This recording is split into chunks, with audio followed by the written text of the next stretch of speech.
চিন্তায় পড়ে গেলাম। এরপরে গার্লফ্রেন্ড আমাকে অনেক পূরণ করতে বলছে। আমি কি করবো চিন্তা করি, আমি কোনো জিনিসই পূরণ করতে পারছি না। ওটা লাগবে আমি দিতে পারছি না। এই মোবাইল আমাকে দিতেই হবে, এই করে হোক আমাকে বেঁচে করতে হবে। দেখি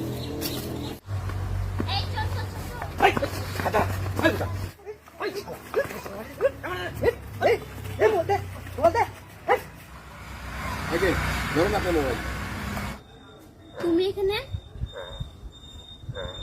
তোমাকে লজ্জা লাগে? তুমি আমার ফোন নিয়ে তুমি পালাইছো?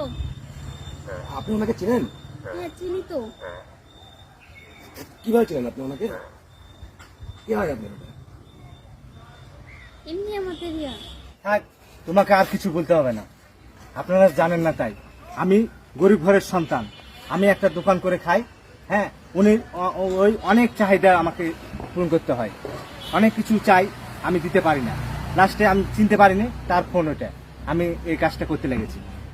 ও, তাহলে এখন বুঝতে পারছি আপনি ওনাকে চিনেন, ও আপনাকে চিনে।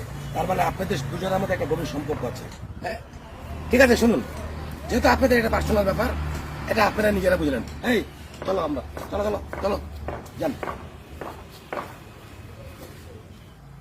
আমাকে ক্ষমা করে দাও, আমি বুঝতে পারিনি তো। এই জীবনে টাকায় সব কিছু আমি বুঝতে পারিনি। তোমার মতো লোভী মেয়েকে ক্ষমা করা যায় না, আল্লাহও বিশ্বাস করে না।